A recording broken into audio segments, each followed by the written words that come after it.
Bonsoir Madame Couvreur. Bonsoir Monsieur Samari. Merci beaucoup d'être sur le plateau de Bonsoir le Gard. Ce soir à mes côtés, Corentin Corget pour vous interroger. Et je vais d'ailleurs lui donner tout de suite la parole. Il va vous poser la première question. Merci, bonsoir Abdel, bonsoir Madame Couvreur. Bonsoir Corentin. Première question, mais démarrons avec les événements dramatiques dans les quartiers populaires de Nîmes ces dernières semaines. Encore un jeune homme abattu la semaine dernière en Mas de Mengue. Quel regard portez-vous sur tout cela ? Un regard comme tout le monde, de tristesse. Un regard de douleur pour cette famille qui a perdu un enfant. Un regard de lucidité, parce que ça fait plusieurs années que les habitants attirent notre attention sur ce qui se passe. Et puis un regard de citoyenne qui a crié au désespoir il y a quelques mois, quand il y a eu le premier jeune qui a été abattu. Voilà le regard que je porte sur ces événements absolument dramatiques et qui devraient mériter de la part de tous ceux qui cherchent à nous diviser et à mettre de l'angoisse de partout, qui devraient leur permettre de réfléchir un peu à l'avenir de nos enfants et de nos petits-enfants.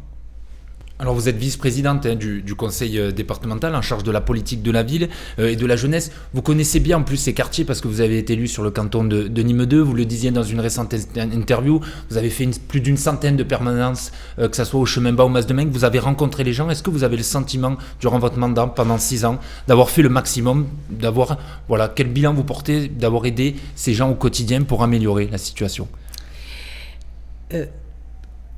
Je suis élue effectivement depuis 2015. Ces permanences cantonales m'ont permis une seule modeste chose, la rencontre des habitants et l'écoute active de leurs difficultés. Est-ce que j'ai tout bien fait ? Certainement pas. J'ai fait du mieux que je pouvais et j'ai toujours, je pense, eu et voulu pour les enfants des autres ce que je veux pour mes propres enfants. Alors, avoir un mandat de politique de la ville et de jeunesse, ça n'est pas rien.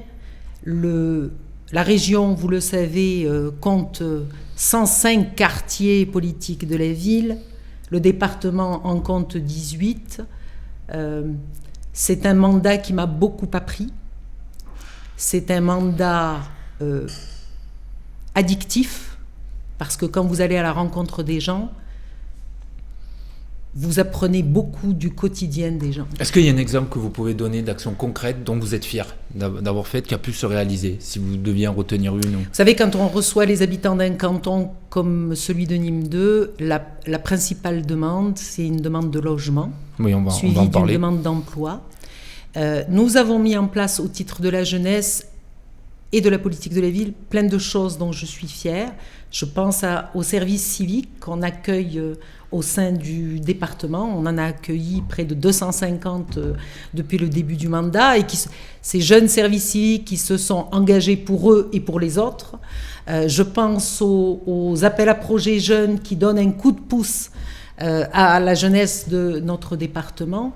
Et puis plusieurs actions, puisque la politique de la ville, c'est à peu près 350 structures accompagnées sur le département, 500 actions. Peut-être mettre en phare deux modestes actions de consultation psychologique sur le Chemin Bas, par exemple, et le Mas de Mengue, où les familles peuvent, sur des horaires atypiques, aller discuter avec un psychologue quand ils éprouvent des difficultés pour leurs enfants. Mais je parlerai de ça pendant des heures, de toutes les actions innovantes et qui sont à l'initiative des habitants et des citoyens, qui ne sont pas qu'à l'initiative des Ce qu'on entend souvent, Madame Couvreur, c'est finalement, dans les reportages qu'on peut faire sur le terrain, dans ces quartiers populaires, on parle bien évidemment de Nîmes parce que ça vous concerne, mais on pourrait le ramener à d'autres quartiers de l'ensemble du département du Gard, c'est ce sentiment d'abandon. Est-ce que dans vos permanences, vous l'entendez aussi, ça, de la part des habitants ? Ce n'est pas un sentiment d'abandon que j'entends. J'entends un sentiment de vouloir être traité comme les autres.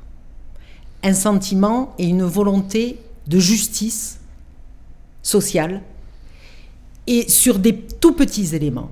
Vous savez, les habitants, quel que soit le quartier, quand on leur offre et quand on met en place des beaux et bons outils, je pense au collège du Mas de Meng. Du Mas de Meng à Lovelace, les outils sont respectés. Et les habitants ne sont pas dupes, ils savent quelles sont les difficultés. Ils veulent juste être traités de la même manière que les autres. On dit un mot également du volet sécuritaire. Françoise Dumas était sur notre plateau la semaine dernière, on en a parlé, puisqu'elle a été proactive auprès du ministre de l'Intérieur pour exiger des moyens supplémentaires. Mais vous l'avez dit, vous, que la sécurité, quand elle prend le dessus, c'est qu'on a raté quelque chose, et notamment en matière de prévention. Et en même temps, on a envie de vous renvoyer la question, est-ce que la prévention peut tout régler ? D'abord, Françoise Dumas est dans son rôle de députée, quand elle demande plus de policiers, bien sûr. Il faut qu'on arrête d'opposer la prévention et la sécurité. La prévention doit commencer dès le plus bas âge. Il y a des outils modestes, simples, qu'on peut mettre en place et qu'on met en place. Je pense aux lieux d'accueil parents-enfants qui permettent à des parents, avec leurs petits, de venir et d'être accompagnés dans leur parentalité. Je pense aux ludothèques. Une ludothèque ouverte un samedi sur un territoire permet aux parents et aux enfants de venir apprendre à jouer ensemble. Je pense à des outils de ce type. Mais pourquoi ça, on n'y est pas arrivé pendant 6 ans ? Parce que ça paraît si simple que ça. Pourquoi le département n'a pas mis en œuvre ? Parce que on a des ludothèques, on a des lieux d'accueil parents-enfants. Il faudrait qu'on les multiplie, il faudrait qu'on multiplie ce type de petites actions qui permettent aux uns et aux autres de faire société et de se rassembler. Mais il faut qu'on arrête d'opposer la sécurité et la prévention. La prévention, et on va évoquer, je suppose, la prévention spécialisée, et je ne vais pas décliner tout ce que fait le département. Le département démarre dès le plus jeune âge avec la protection maternelle et infantile, des médecins, des psychologues, des infirmiers, des sages-femmes, des travailleurs sociaux auxquels je rends hommage, parce que les centres médico-sociaux sont sur le terrain. La prévention spécialisée, qui a été une grande bataille au département. D'ailleurs, je crois que Corentin a une question là-dessus. Oui, bien sûr. Non, c'est Richard Tiberino qui sera candidat pour la présidence du département dans quelques mois. Parle, lui, d'un échec de la gauche en lien avec ce qu'on dit sur les difficultés de ces quartiers. Lui, voilà, il s'engagera à renforcer la présence du département sur l'ensemble des quartiers du Gard, notamment en augmentant le budget de la prévention spécialisée. Qu'est-ce que vous en pensez ? Est-ce que c'est ça la solution ? Est-ce qu'il faut plus d'éducateurs de rue, en fait ? C'est ça la question. Je me réjouis que Richard Tiberino veuille abonder dans le sens de la prévention spécialisée. Juste pour rappel, le département du Gard finance à hauteur de 1 400 000 €, pour ne pas dire de bêtises, sans compter le plan pauvreté-précarité, la prévention spécialisée. Sur la seule ville de Nîmes, il finance une association qui s'appelle l'ADPS à hauteur de 700 000 €, quand la ville de Nîmes, certes, ça n'est pas de sa compétence, mais quand la ville de Nîmes finance à hauteur de 5 000 €. Donc, bien sûr que c'est de la compétence du département, mais bien sûr qu'il faut qu'on y aille tous ensemble. Et qu'effectivement, si on continue à accompagner une structure comme la DPS et d'autres structures, mais que la ville est à nos côtés. Donc pour vous, il faut plus d'éducateurs, mais que la ville aide aussi un peu plus. Il faut plus de policiers, plus d'éducateurs, plus d'adultes formés, plus d'enseignants, des adultes formés partout et pour tous, si vraiment on veut dans ces quartiers des adultes responsables, des journalistes un peu plus présents sur ces quartiers quand il y a des choses positives qui se passent et il s'en passe plein. Tous ceux qui contribuent à la vie de la société. Il faut des adultes formés en capacité d'accompagner ces gamins. Mais tout ça a un coût aussi. C'est qui assume après le coût de... Et ça renvoie également à ce que disait Richard Tiberino la semaine dernière.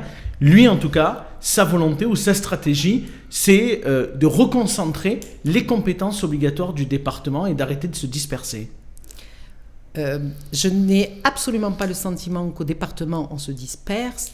Que veut-il dire ? Est-ce qu'il faudrait abandonner la culture au moment où on a le plus besoin de culture, et si ça résonne dans les oreilles de Patrick Malavieille? Est-ce qu'il faudrait qu'on abandonne le sport, qui n'est pas une compétence obligatoire et qui est un vecteur d'insertion absolument formidable? Ou est-ce qu'on voudrait qu'on abandonne l'accompagnement des jeunes majeurs de 18 à 21 ans? Certes, on est l'un des rares départements à maintenir cette mesure d'aide aux jeunes majeurs pour des gamins, des enfants qui ont été confiés à l'aide sociale à l'enfance, soit parce qu'ils n'avaient pas de parents, soit parce que les parents sont défaillants ponctuellement, et qui, arrivés à 18 ans, on ne les prendrait pas en charge. C'est ça les compétences, c'est ce que... faut arrêter avec cette histoire, j'ai envie de dire, pas honnête avec les citoyens. Enlever des compétences, même des compétences optionnelles, c'est prendre le risque aujourd'hui de ne pas accompagner l'ensemble de ces structures et l'ensemble effectivement des outils du département. Mais bien sûr, et la situation serait beaucoup plus dramatique. On dit un mot sur le budget 2021 qui a été voté. Vous avez pu sauvegarder les subventions des associations que vous soutenez depuis des années ? Oui, heureusement, parce qu'en cette période de crise, faut dire les choses telles qu'elles sont, que ce soit Denis Bouad ou Françoise Laurent-Périgot, ils n'ont pas mis en doute ni la majorité, ils n'ont pas mis en doute une seconde le budget de la politique de la ville qui s'élève, je le rappelle, à 1 261 000 €, et ils n'ont pas touché à un seul euro. Bien sûr, ce serait bien que ce soit un peu plus, notamment en cette période de crise. Il reste quelques minutes de notre interview, on a encore quelques sujets à voir avec vous. Un mot sur la politique du logement, on en parlait tout à l'heure. Vous êtes à la commission d'attribution pour les Gardois. C'est quoi la situation actuelle sur les logements ? Combien de personnes entendent encore un logement ? Qu'est-ce que vous avez comme chiffre à nous donner ? Alors, je suis à une commission d'attribution du logement d'un bailleur social. Les bailleurs sociaux qui sont quand même en difficulté depuis maintenant quelques mois. À cause de la crise sanitaire ? Entre autres, et puis d'autres mesures qui n'ont pas facilité la tâche des bailleurs sociaux. On est dans une situation extrêmement tendue dans notre département. De tête, 20 000 demandes auxquelles on ne peut pas répondre. Quand vous avez un logement de disponible, vous avez en moyenne 7 familles qui sont positionnées sur le logement. Est-ce que les travaux prévus avec l'ANRU, est-ce que ça vous laisse un peu optimiste pour la suite ou pas ? Parce que c'est vrai que c'est des chiffres... Je pense qu'il faut sincèrement que les maires jouent le jeu, que ceux qui n'ont pas de logements sociaux, sans être complètement radical, voient leur sanction, je ne trouvais pas le terme, multipliée, parce que ça ferait en sorte qu'il y ait des logements sociaux en plus. Et puis, on travaille un peu à l'envers la question du logement, à mon sens. On demande aux gens d'avoir des revenus pour bénéficier d'un logement, d'être bien insérés, alors qu'il faudrait qu'on fasse l'inverse. Il faudrait que d'abord, il y ait le logement pour tous, pour que les gens puissent s'insérer, être bien dedans pour pouvoir être bien dehors. Et nous fonctionnons un peu différemment. On dit quelques mots de politique très rapidement. Le budget est donc le dernier. Effectivement, on vient d'en parler avant les échéances électorales de juin prochain. Madame Couvreur, vous aviez annoncé que vous ne feriez qu'un seul mandat au département. Est-ce que vous avez pris votre décision ? Alors stop ou encore ? Chaque chose en son temps. Je vous l'ai déjà dit lors d'une précédente interview, j'irai là où je serai utile. Et c'est où alors ? Au département, à la région ? C'est où vous ? On parle de vous. Même réponse qu'à la précédente question. Non, mais en tout cas, sans rentrer trop dans le détail, même si on a bien compris effectivement que vous n'aviez pas envie de répondre ce soir, peut-être que tout n'est pas fait encore. Mais bien évidemment, on parle de vous pour prendre la tête de liste dans le Gard au régional. Est-ce qu'un duo avec Fabrice Verdier pourrait vous intéresser ? vous m'apprenez des choses. Fabrice Verdier est quelqu'un que je connais, pas très bien, mais je connais un membre de sa famille à laquelle je voudrais rendre un hommage, qui est une dame de 80 ans. C'est bien trouvé pour pas répondre. Hein. Ouais. Non, mais je vais vous dire, je vais aller jusqu'au bout de ma phrase, qui est une dame de 80 ans, qui était infirmière, surveillante, et qui est la femme la plus humaniste et la plus militante que je connaisse. Donc, s'il est de la même trempe que sa tante... Elle s'appelle comment ? Elle s'appelle Suzette. D'accord. Quand même, un tout petit mot, parce qu'on va se faire un tout petit peu plus insistant quand même. Est-ce qu'on pourrait imaginer, Madame Couvreur, que les événements sur l'année 2020, ce qu'il s'est passé également dans les quartiers populaires de Nîmes, je sais que ça vous a beaucoup affecté, ces événements. Est-ce que quand même ça vous a fait avancer votre réflexion dans la volonté de continuer votre travail ? Un sentiment que la mission n'est peut-être pas totalement terminée. Alors, la crise est venue nous arrêter pendant 1 an, il faut dire ce qui est. Les permanences que vous évoquiez tout à l'heure, on les a faites par téléphone. La crise est venue nous arrêter dans cet élan. Je suis bien consciente de l'enjeu de notre territoire et de la nécessité, non pas du social, mais du développement, et de la nécessité de donner de l'espoir aux gens et de la nécessité de donner d'autres choses à voir et qu'on puisse avancer. Je suis consciente de tout ça, mais... Et vous n'êtes pas encarté, vous êtes la personnalité civile. C'est une aventure collective, et je pense que, sincèrement, je pense qu'il faut réfléchir en termes de territoire et qu'est-ce qu'on veut pour notre département, qu'est-ce qu'on veut si on s'affirme être de gauche, qu'est-ce qu'on veut faire de ce département si on continue à avoir un département de gauche. Et puis Carole Delga, elle a envie que vous soyez à ses côtés pour la campagne qui s'ouvre. Carole Delga, pour moi, est une femme d'exception. Je vais vous dire pourquoi je dis ça. Je dis ça parce que c'est une femme qui est arrivée, qui est déterminée et qui est arrivée à faire en sorte que la justice sociale ne soit pas qu'un vain mot. Donc, elle a mon admiration pour ça dans un milieu extrêmement masculin. Et puis, je pense que c'est une femme de confiance et d'efficacité. Les mesures qui ont été mises en place, et encore là, pendant la période de crise, ont été d'une efficacité redoutable. Je pense là tout de go à l'accompagnement des personnes qui vont aller se faire vacciner. C'est rapide, c'est efficace. Je pense à l'ordi, je pense à tout ça. Merci, Madame Couvreur, d'avoir répondu à nos questions.